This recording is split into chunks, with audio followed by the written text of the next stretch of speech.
الذين آمنوا ولم يلبسوا إيمانهم بظلم أولئك لهم الأمن وهم مهتدون۔ ہر قسم کی تعریف و توصیف، کبریائی، بڑائی، عزت و بزرگی، شان و شوکت، عظمت، حمد و ثنا اللہ رب العالمین خالق کائنات مالک ارض و سماوات کے لیے لائق و زیبا ہے۔ درود و سلام رب العالمین کے تمام پیغمبروں پر، نبیوں پر، رسولوں پر، میرے اور آپ کے آخری نبی جناب محمد الرسول اللہ صلی اللہ علیہ وسلم پر۔ محترم حاضرین، اللہ تبارک و تعالیٰ نے ہم انسانوں کو اس دنیا میں پیدا فرمایا، دین اسلام کی شکل میں ایک پیارا مذہب اللہ تبارک و تعالیٰ نے ہم تمام کو عطا فرمایا۔ اسلام کے معنی امن و سلامتی کے ہیں۔ اسلام کی تعلیمات امن و سلامتی کا حکم دیتی ہیں، انسان کو امن کا پیغام دیتی ہے، اور اسی طرح سے انسان کو امن و سلامتی کے ساتھ، اخوت و محبت کے ساتھ زندگی گزارنے کا حکم دیتی ہے۔ اور ایسی ساری تعلیمات کہ جو اس اخوت و محبت کو، امن و سلامتی کو برباد کرنے والی ہوں، ان سارے کاموں سے شریعت نے منع کیا ہے۔ محترم حاضرین، انسان کے امن و سلامتی کو برباد کرنے والی یا اخوت و محبت کو ختم کرنے والی ایک چیز یا ایک سنگین جرم، گناہ ہم جسے کہہ سکتے ہیں، قتل ہے۔ شریعت اسلامیہ نے قتل سے منع فرمایا۔ اللہ تبارک و تعالیٰ نے قرآن کریم میں پچھلی امتوں کے سلسلے میں یہ بات بیان فرمائی، من اجل ذلک کتبنا علی بنی اسرائیل انہ من قتل نفسا بغیر نفس او فساد فی الارض فکأنما قتل الناس جميعا ومن احیاها فکأنما احیا الناس جميعا۔ اللہ تبارک و تعالیٰ فرماتا ہے کہ ہم نے بنی اسرائیل پر، كتبنا على بني إسرائيل أنه من قتل نفس بغير نفس أو فساد في الأرض فكأنما قتل الناس جميعا۔ اللہ تبارک و تعالیٰ نے بنی اسرائیل کو اس بات کی تعلیم دی کہ ناحق کسی انسان کا قتل کرنا ایک انسان کا قتل نہیں بلکہ ساری انسانیت کا قتل ہے۔ وَمَنْ أَحْيَاهَا فَكَأَنَّمَا أَحْيَا النَّاسَ جَمِيعًا، اور اسی طرح سے کوئی ایک جان بچا لے، کسی ایک کی زندگی کو بچا لے تو اس نے ایک زندگی نہیں بلکہ ساری انسانیت کی زندگی بچانے کے مترادف ہے۔ محترم حاضرین، اسلام بڑا پیارا مذہب ہے۔ انسانی جان کی قدر و قیمت، اس کی اہمیت شریعت اسلامیہ میں بتائی گئی، اور اسی طرح سے قتل و غارت گری سے اور اسی طرح سے خون بہانے سے شریعت اسلامیہ میں منع کیا گیا ہے، بلکہ بڑا سنگین جرم قرار دیا گیا ہے۔ اللہ کے نبی صلی اللہ علیہ وسلم نے ایک مرتبہ صحابہ کرام رضی اللہ عنہم سے فرمایا، اجتنبوا السبع الموبقات، اے لوگوں 7 ہلاک کرنے والی چیزوں سے بچو۔ 7 ایسے گناہ جو انسانیت کو ہلاک و برباد کر دینے والے ہیں۔ اللہ کے نبی صلی اللہ علیہ وسلم نے فرمایا، گناہ تو بہت سارے ہیں لیکن ان گناہوں میں سب سے بڑے گناہ، کبیرہ گناہوں میں بھی سب سے بڑے گناہ، انسانیت کو ہلاک و برباد کر دینے والے گناہ، اللہ کے نبی نے فرمایا ہلاک کرنے والی چیزوں سے بچو۔ ان ہلاک کرنے والے اعمال میں، ان ہلاک کرنے والی چیزوں میں سے اللہ کے نبی صلی اللہ علیہ وسلم نے فرمایا، قتل النفس التي حرم اللہ الا بالحق، ناحق قتل کرنے سے بچو۔ ناحق قتل کرنا گویا کہ انسانیت کو ہلاک و برباد کرنے والا عمل ہے، انسان کی زندگی کو ہلاک کر دینے والا یہ عمل ہے۔ اس اعتبار سے شریعت اسلامیہ میں قتل سے منع کیا گیا، نہ صرف منع کیا گیا بلکہ قتل و غارت گری کی، اور اسی طرح سے جو ہے انسانی جان کی اہمیت بتاتے ہوئے اللہ کے نبی صلی اللہ علیہ وسلم نے حدیث میں یہ بات بیان فرمائی، لَزَوَالُ الدُّنْيَا أَهْوَنُ عِنْدَ اللَّهِ مِنْ قَتْلِ رَجُلٍ مُؤْمِنٍ اللہ کے نبی صلی اللہ علیہ وسلم نے فرمایا ساری دنیا کا ہلاک ہو جانا، لزوال الدنیا، دنیا کا ختم ہو جانا، یہ اللہ تبارک و تعالیٰ کے نزدیک کم تر ہے ایک مومن کی جان کے مقابلے، ایک مومن کے قتل کے مقابلے میں۔ آپ اندازہ لگائیں اللہ کے نبی صلی اللہ علیہ وسلم نے کتنی پیاری تعلیم دی، اور اللہ تبارک و تعالیٰ کے نزدیک ایک مومن کی جان کی کیا قدر ہے، کیا اہمیت ہے، آپ اندازہ لگائیں۔ اللہ کے نبی صلی اللہ علیہ وسلم نے فرمایا یہ دنیا اتنی بڑی جو دنیا ہے، کائنات ہے، یہ زمین و آسمان ہے، یہ سب ختم ہو جائیں، اللہ تبارک و تعالیٰ کے پاس اس کی اہمیت نہیں۔ اللہ تبارک و تعالیٰ کے نزدیک اس سے بڑھ کر یہ چیز ہے کہ کسی مومن کا قتل کیا جائے۔ ایک مومن کا قتل دنیا کے ہلاک ہونے سے زیادہ اللہ تبارک و تعالیٰ کے نزدیک اہمیت رکھتا ہے۔ محترم حاضرین، اسی طرح سے اللہ کے نبی صلی اللہ علیہ وسلم نے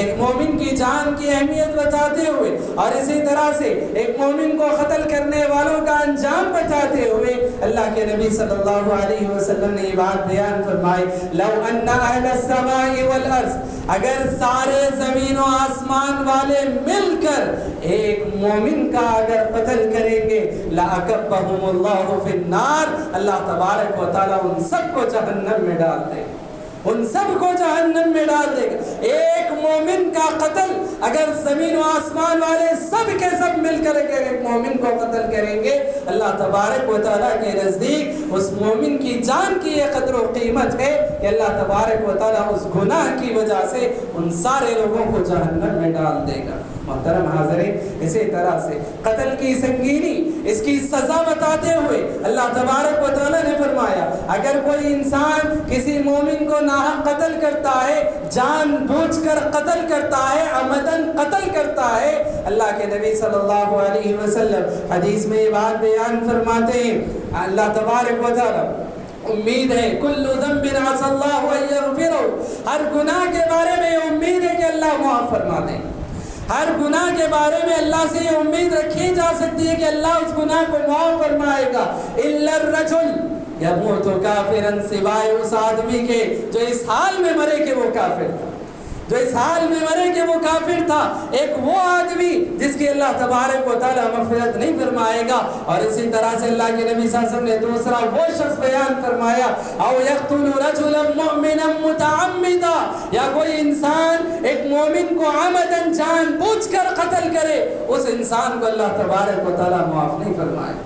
اس انسان کو اللہ معاف نہیں فرمائے گا۔ کتنا بڑا گناہ ہے کہ اللہ تبارک و تعالیٰ معاف نہیں فرمائے گا۔ اور ایک اعتبار سے اگر دیکھا جائے کس انسان کے ساتھ چھوڑ کر بیان کیا جا رہا ہے، ایک وہ انسان جو کافر ہے، جو کفر کی حالت میں مرے، اس کو اللہ معاف نہیں فرمائے گا، اور ایک وہ انسان جو ایک مومن کا جان بوجھ کر عمدن قتل کرے، اس کو اللہ معاف نہیں فرمائے گا۔ اسی طرح سے ایک مومن کے عمدن قتل کرنے، جان بوجھ کر قتل کرنے کی سزا بتاتے ہوئے اللہ تبارک و تعالیٰ نے فرمایا وَمَن يَقْتُلْ مُؤْمِنًا مُتَعَمِّدًا فَجَزَاؤُهُ جَهَنَّمُ خالدا فيها وغضب الله عليه ولعنه وأعد له عذابا عظيما۔ اللہ تبارک و تعالیٰ فرماتا ہے وَمَن يَقْتُلْ مُؤْمِنًا مُتَعَمِّدًا، جو کوئی ایک مومن کو جان بوجھ کر قتل کرے، اللہ تبارک و تعالیٰ فرماتا ہے فَجَزَاؤُهُ جَهَنَّمُ، اس کا بدلہ جہنم ہے، اس کی سزا جہنم ہے، اس کی سزا کی جو ابتدا بتائی جا رہی، ابتدا ہی جہنم، اس کا جو گناہ ہے، اس کی سزا کی جو شروعات ہے وہ جہنم ہے، اس سے کم سزا نہیں بتائی جا رہی۔ اللہ تبارک و تعالیٰ فرماتا ہے وَجَزَاؤُهُ جَهَنَّمُ خَالِدًا فِيهَا، وہ اس میں ہمیشہ ہمیشہ رہے گا، وَغَضِبَ اللَّهُ عَلَيْهِ۔ دوسری بات اللہ کے نبی صلی اللہ علیہ وسلم فرماتے، ایک بات تو یہ کہ وہ ہمیشہ جہنم میں رہے گا، دوسری بات اللہ تبارک و تعالیٰ فرماتا ہے وَغَضِبَ اللَّهُ عَلَيْهِ، اللہ کا غضب نازل ہوتا ہے ایسے لوگوں پر، اللہ غضبناک ہوتا ہے ایسے انسان پر جو کسی مومن کو جان بوجھ کر قتل کرتا ہے۔ وغضب غضب اللہ علیہ ولعنہ۔ تیسری بات اللہ تبارک و تعالیٰ فرماتا ہے کہ اللہ کی لعنت و پھٹکار ہوتی ہے ایسے انسان پر، اللہ لعنت فرماتا ہے ایسے لوگوں پر، ولعنہ وأعد له عذابا عظیما۔ چوتھی بات یہ اللہ تبارک و تعالیٰ نے فرمایا ان سب کے باوجود ایک بڑا عذاب اللہ تبارک و تعالیٰ نے اس کے لیے تیار کر رکھا ہے، وأعد له عذابا عظیما، بڑا خطرناک عذاب اللہ نے اس کے لیے تیار کر رکھا ہے جو ایک مومن کو عمدن قتل کرے۔ مومن کو جان بوجھ کر اگر کوئی قتل کرتا ہے، ایک مومن کی جان سے اگر کوئی کھیلتا ہے، مومن کی جان لیتا ہے، اللہ تبارک و تعالیٰ کے نزدیک اتنا بڑا گناہ ہے کہ اللہ تبارک و تعالیٰ نے اس کی سزا بیان فرمائی کہ اس کا بدلہ جہنم ہے، اللہ کا غضب اس پر ہے، اللہ کی لعنت اس پر ہے، اور اللہ تبارک و تعالیٰ نے اس کے لیے بڑا عذاب تیار کر رکھا ہے۔ محترم حاضرین، جہاں اسلامی حدود، اسلامی شریعت کا نفاذ ہوتا ہے، دنیاوی اعتبار سے ایک قاتل کی سزا یہ بتائی گئی، ناحق اگر کسی کا قتل کرتا ہے قصاص میں بدلے میں اس کا قتل کیا جائے، یہ شریعت اسلامیہ کی تعلیمات ہے۔ محترم حاضرین، اسی طرح سے ہم دیکھیں یہ قتل و غارت گری،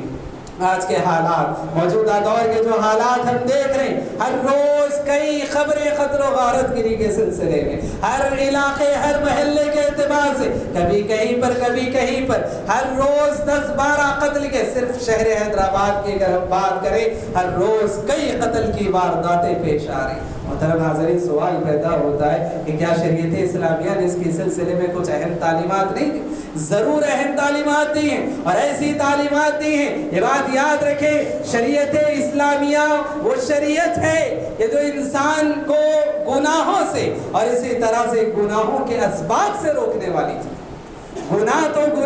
گناہ جس سبب سے ہوتا ہے، شریعت نے ان اسباب سے بھی انسان کو روک دیا ہے۔ اسی لیے ہم دیکھیں اللہ تبارک و تعالیٰ نے عام طور پر جو قتل کی وارداتیں ہوتی ہیں یہ اس لیے ہوتی ہے کہ لڑائی جھگڑا کبھی اس کی وجہ بن جاتی ہے، لڑائی جھگڑا کبھی اس کی وجہ بن جاتی ہے۔ شریعت اسلامیہ میں لڑائی جھگڑے سے منع کیا گیا اور بتایا گیا کہ ایک مومن ہے دوسرے مومن سے لڑائی جھگڑا نہیں کر سکتا، مومن اور اسی طرح سے لڑائی جھگڑا کرنے والوں کو یہ بتایا گیا کہ لڑائی جھگڑا کرنا یہ کس کا کام؟ یہ کافروں کا عمل ہے، یہ منافقین کا عمل ہے۔ ایک مومن دوسرے مومن سے لڑائی جھگڑا نہیں کر سکتا، مومن تو آپس میں اخوت و محبت سے رہنے والے، پیار اور اسی طرح سے اتحاد و اتفاق سے رہنے والے وہ مومن ہوتے ہیں۔ تو لہٰذا یہ جو سبب لڑائی جھگڑا شریعت نے اس سے منع کر دیا۔ اسی طرح سے لڑائی جھگڑے کا ایک اور سبب کبھی کبھار گالی گلوچ ہوا کرتا ہے، گالی گلوچ سے اس قدر بات آگے بڑھ جاتی ہے کہ قتل کی واردات پیش آ جاتی ہے۔ شریعت اسلامیہ نے گالی گلوچ سے منع کیا اور بتایا کہ دیکھو لڑائی جھگڑا ہو جائے تو اس میں گالی گلوچ بکنا یہ منافقین کی صفت ہے، یہ مومن کی صفت نہیں ہے۔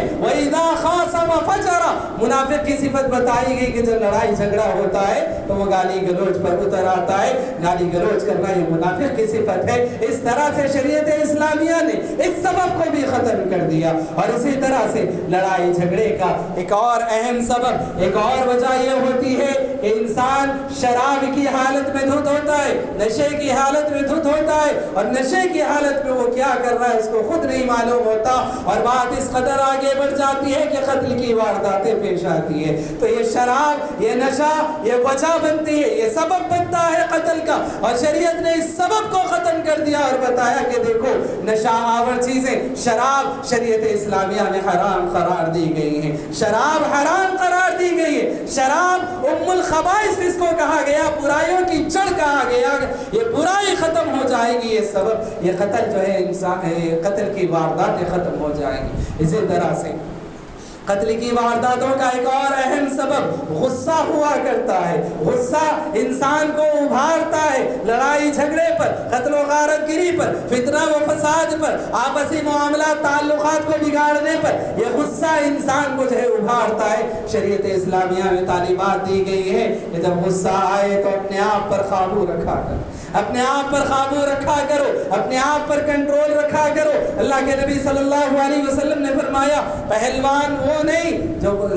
کشتی میں کسی کو پچھاڑ دے، بلکہ پہلوان تو وہ ہے، بہادر تو وہ ہے، غصہ آئے تو اپنے آپ پر قابو کرے، کسی اور کو پچھاڑ دینا یہ تو آسان سی بات ہے، اپنے آپ کو پچھاڑنا، اپنے آپ پر قابو پا لینا، اپنے غصے پر قابو پا لینا، یہ بڑی بہادری کی بات شریعت اسلامیہ میں بتائی گئی۔ اور اللہ کے نبی صلی اللہ علیہ وسلم نے تدابیر بتائی، غصہ آئے پانی پی لیا کر لو، غصہ انسان کو گرم کرتا ہے، تم ٹھنڈا کر لو اپنے آپ کو، پانی پی لیا کرو۔ غصہ آئے انسان اڑ اڑ کر باتیں کرتا ہے، اللہ کے نبی صلی اللہ علیہ وسلم نے فرمایا غصہ آئے کھڑے ہوئے ہو تو بیٹھ جاؤ، بیٹھے ہوئے ہو تو لیٹ جاؤ، آواز بلند ہو رہی ہے تو آواز کو پست کر لو، غصہ ختم ہو جائے گا۔ اسی طرح سے اللہ کے نبی صلی اللہ علیہ وسلم نے فرمایا غصہ آئے، غصہ شیطان کی طرف سے ہوتا ہے، غصہ آئے وہ آگ بھڑکانے کا کام کرتا ہے، تم وضو کر لو، اور وضو کر لینے کی وجہ سے غصہ ختم ہو جائے گا، تدابیر بتائے گئے،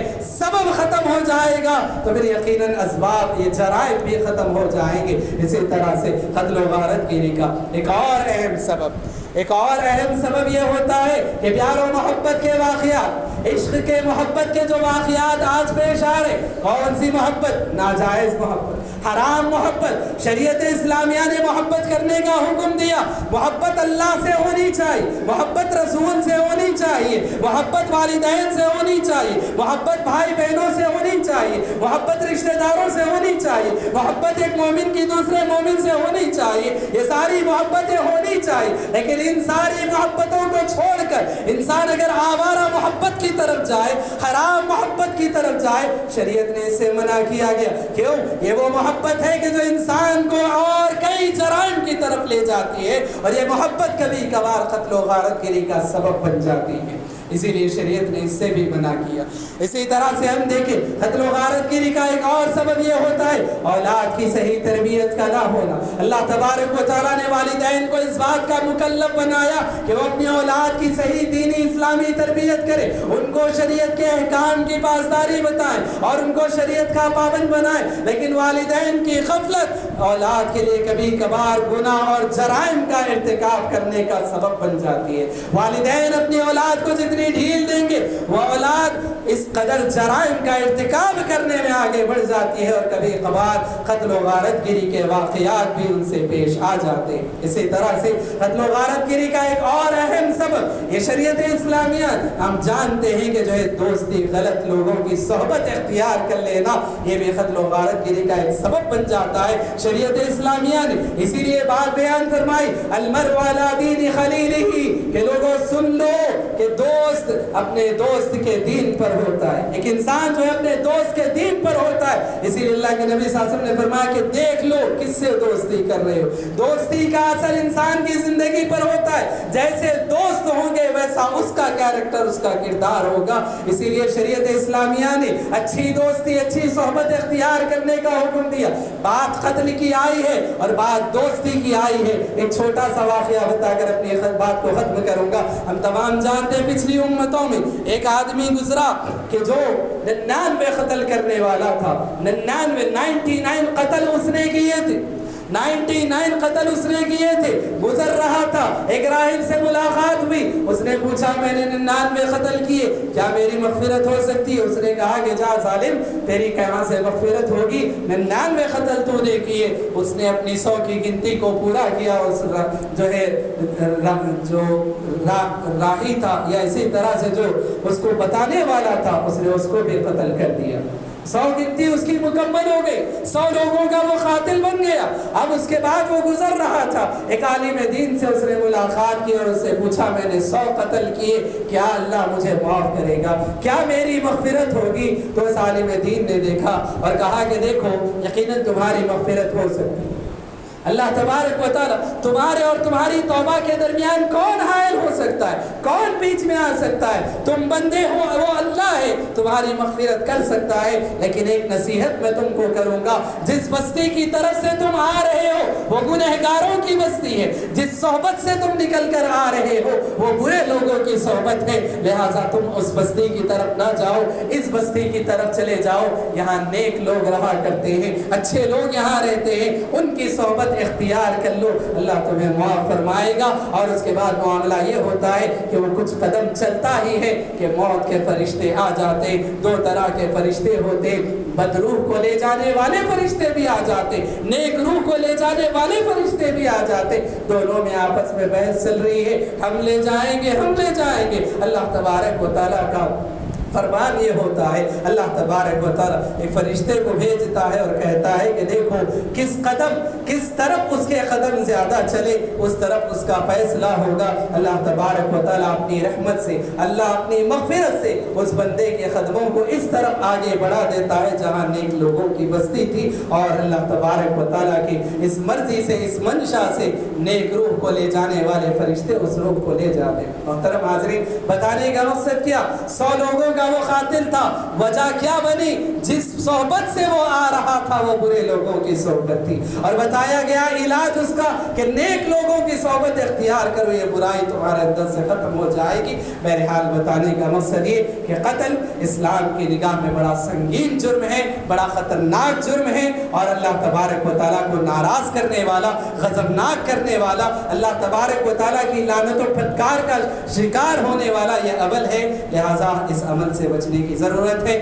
اور جو اسباب قتل کے ہو سکتے ان اسباب کو ختم کرنے کی ضرورت ہے، اور اللہ تبارک و تعالیٰ سے ہدایت کے لیے، اچھائی کے لیے، نیکیوں میں سبقت کے لیے دعائیں ہمیشہ کرتی رہنی چاہیے۔ اور جو اولاد ہیں ان کو چاہیے کہ اپنی اولاد کی صحیح اسلامی تربیت کرے، اپنی اولاد کی جو ہے پکڑ کرے، اور اسی طرح سے ان کو خوابوں میں رکھے۔ رب العالمین سے ہم دعا کرتے ہیں کہ رب العالمین ہم تمام کو اللہ اور اس کے رسول کے احکام و فرامین کے مطابق زندگی گزارنے کی توفیق عطا فرمائے۔ رب العالمین ہر طرح کے گناہوں سے، ہر طرح کے قتل و غارت گیری سے، فتنہ فساد سے اللہ ہم تمام کی حفاظت فرمائے۔ ہمارے اپنے ماحول میں، معاشرے میں، بستی میں، علاقے میں اللہ تبارک و تعالیٰ امن و امان کی فضا نازل فرمائے۔ رب العالمین امن و سکون، اطمینان اللہ تبارک و تعالیٰ عطا فرمائے۔ رب العالمین ہر طرح کے شر سے، فتنہ فساد سے اللہ ہم مسلمانوں کی حفاظت فرمائے۔ رب العالمین جب تک ہمیں اس دنیا میں زندگی دی، ایمان اور توحید کی زندگی نصیب فرمائے، خاتمہ ہو تو خاتمہ بالخیر فرمائے، آمین ثم آمین، وآخر دعوانا الحمدللہ رب العالمین۔